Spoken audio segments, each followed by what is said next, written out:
હતો, એક તમન્ના હતી. યોગાનું યોગ, પ્રભુ કૃપા એવી પ્રેરણા થઈ અને કેવલ નાસ્તા હાઉસ એની શરૂઆત કરી. નાસ્તો એ આજના સમયની એક તાતી જરૂરિયાત છે ભાઈઓ. કુદરતે પ્રેરણા કરી અને કેવલ હાઉસ, નાસ્તા હાઉસ એની શરૂઆત કરી. બસ એમના મૃદુ સ્વભાવને કારણે, મિલનસાર સ્વભાવને કારણે ટૂંક જ સમયમાં બહુ સારી ગરાગી વાળી લીધી. નાસ્તા હાઉસની પ્રગતિ જોરદાર થવા લાગી અને ધીમે ધીમે આર્થિક રીતે સક્ષમ બન્યા, પગભર થયા. જે જીવનમાં સંઘર્ષ હતો એ ધીમે ધીમે દૂર થયો. અંતે સૂઝ્યું પણ ખરું અને 2 દીકરાઓને અમેરિકા પણ મોકલ્યા. બસ આ એક ટર્નિંગ પોઈન્ટ હતો જીવનનો. કહીશું કે એમની જે સંઘર્ષમય લાઈફ હતી એનો એક વળાંક હતો. દીકરાઓ અમેરિકા મોકલ્યા અને અહીંયા પણ પોતે કેવલ નાસ્તા હાઉસમાં અથાગ પરિશ્રમ કરીને એ જે સંઘર્ષવાળો સમય હતો એમાંથી બેઠા થયા. આજે મુરબ્બી છે છોટાલાલભાઈ આપણી વચ્ચે નથી. પ્રભુ શરણમાં પહોંચ્યા છે. એમને એક અંજલિ અર્પણ કરવા માટે આપણે જ્યારે એકત્રિત થયા છે, નરસિંહ મહેતાના શબ્દો આજે યાદ કરવા રહ્યા. ઊંચી મેળી તે મારા સંતની રે. છોટાલાલભાઈ નિત્ય 2 વખત દર્શને આવતા મંદિરે અને દર્શન કરીને જીવન ધન્ય માનતા નરસિંહ મહેતાના શબ્દોને આજે અચૂક યાદ કરીશું. કારણ મૃત્યુ તો અનિવાર્ય છે. મૃત્યુ પછી નરસિંહ મહેતા લખે કે અડધા પહેર્યા, અડધા પાથર્યા, અડધા ઉપર ઓઢાડ્યા રાજ, અને એ શરીરને નનામી સાથે બાંધી દેશે. 4 વિસામે સ્મશાન મૂકી આવશે. ડોલી ડગમગ ડગમગ જાય, ચારે છેડે 4 જણા, એ ડોલી ડગમગ ડગમગ જાય. અને ખરા અર્થમાં કહીશું તો એક સાતત્ય સભર એવું જીવન જીવીને છોટાલાલભાઈ જ્યારે પ્રભુને પ્યારા બન્યા છે. ઊંચી મેળી તે મારા સંતની રે.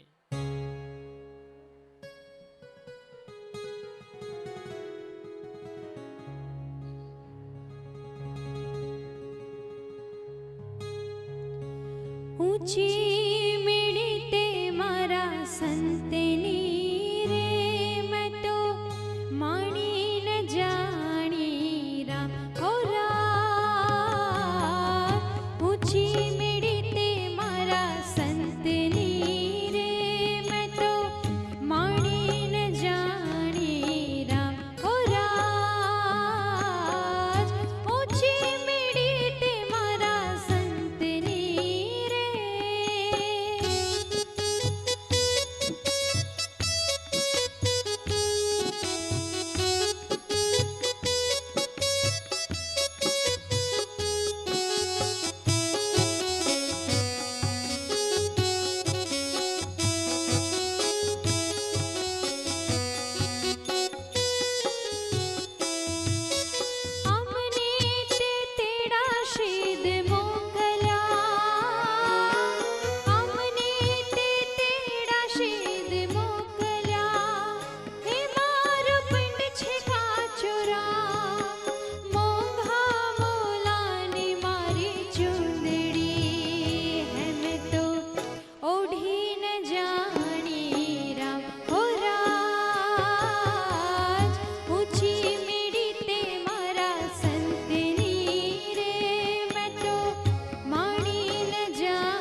ગુરુ એ અંશ તમારા ચરણમાં આવ્યો છે, એને આપના શરણમાં રાખજો, એ શાશ્વત શાંતિ આપજો. એ મંગલ પ્રાર્થના આ બહેનોએ કરી. પ્રાર્થના તો અચૂક જરૂરી છે. ભક્તોએ ગાયું છે, સમય મારો સાધજે વાલા, કરો હું તો કાલા વાલા. અંત સમય મારો આવશે જ્યારે, નહીં રહે દેહનું ભાન. એને સમય મુખે તુલસી દેજો, દેજો યમુના પાન. સમય મારો સાધજે વાલા, કરો હું તો કાલા વાલા.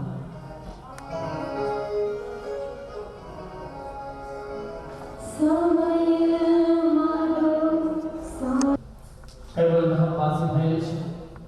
પ્રભુને ગમ્યું તે ખરું. ભીમનાથ મહાદેવનું